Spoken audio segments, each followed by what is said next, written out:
Good afternoon, everybody. So we have a couple more visits that came out in the past day or so.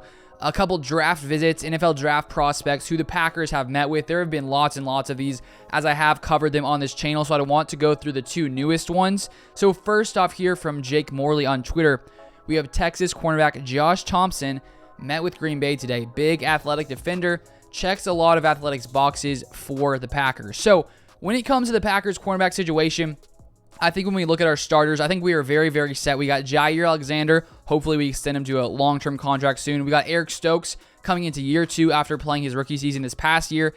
And then we got Rasul Douglas back, which I'm very excited the Packers were able to make that move. Signed to a 3-year extension in the past month or so. So coming back to Green Bay in 2022 after having an amazing, first season when Brian Gutekunst adds him in the middle of the season. So there's no question this Packers cornerback group, this starting group, I think is one of the best in the NFL. And so now the question is, of course, okay, why are the Packers meeting with the cornerback? The thing is, obviously, during the season, there's always injuries. We saw Jair miss a majority of the season last year. It's not going to happen this year. But, their injuries come up and injuries happen, so the Packers do need to be prepared. Unless one of these cornerbacks goes down and we need someone, let's say, in the playoffs, we need someone else potentially. So right now, if we take a look at the Packers' backup cornerbacks, we got Shamar Jean-Charles, who was one of last year's 5th-round draft picks. We got Kevian Ento, Keyshawn Nixon, who was recently added from the Raiders. And with him previously being on the Raiders, playing a lot of special teams for Rich Bisaccia, that seems like one of maybe the main reasons the Packers potentially added him to this roster, but he is a quarterback, so maybe he will play there as well. Cornerback, not quarterback, in case it sounded like that. And then we got Keandre Thomas as well. So I do think the Packers do need some more depth here. And so if you take a look at Josh Thompson, 5'11", 194 pounds, according to NFL Draft Buzz that has like this consensus rankings, which where lots of sites rank players, he's ranked 254th overall. So if he does get drafted, it'll likely be on day 3, later rounds of the draft, and maybe he'll go undrafted. Who exactly knows? You never know what'll happen.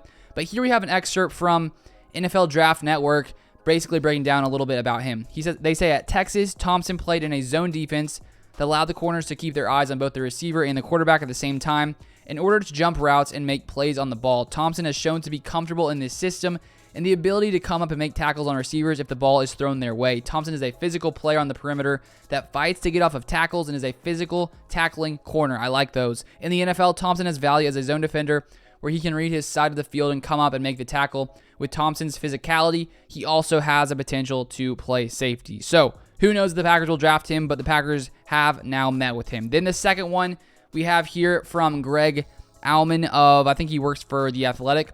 He says this: Missouri State defensive lineman Eric Johnson didn't get a combine invite, but has a busy month of visits after a strong showing at Senior Bowl.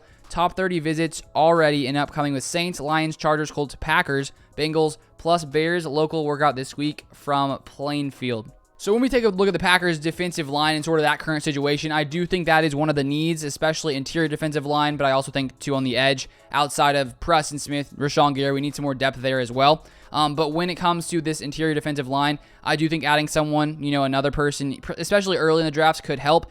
Eric Johnson doesn't seem like he's going to be a guy that is going to be drafted very early. He will likely be, probably a later round draft pick, most likely on day 3. And right now, looking at the Packers' interior defensive line situation, we have Kenny Clark, we have Dean Lowry, we have TJ Slayton, who I think is going to take some more steps forward coming into his second season after playing pretty well, I think, in his rookie year in the limited snaps that he did play. And then, of course, we added Jaron Reed, who is also, I believe he's on the Chiefs before this. So the Packers need some more depth there, and he could be an interesting late-day selection. He's 6'4", 299 pounds, and here is a summary from Sports Illustrated, their NFL draft section. They say versatile defensive lineman with good measurements, average athleticism, and below average football intelligence. Johnson has heavy hands and possesses the violence to enforce his will. His hands are very imprecise, and he plays with consistently high pads. Johnson projects as a developmental 3 technique who has the physical traits to become a contributor in a rotation. So both of these two players seem like they would likely be later round draft picks, but of course the Packers, I think they have 11 draft picks coming into this draft. Of course, 4 in the top 60 in the top 2 rounds, which is very exciting as a Packers fan, even though we did lose Devontae for those picks. It is nice to have some picks. So we'll see if the Packers get either of these guys. It is interesting to see them looking at cornerback especially because maybe we need some more depth there as well. So that is it for right now. Thank you guys for watching. If you haven't subscribed, feel free to subscribe down below. But I do appreciate it, and I will see you guys next time.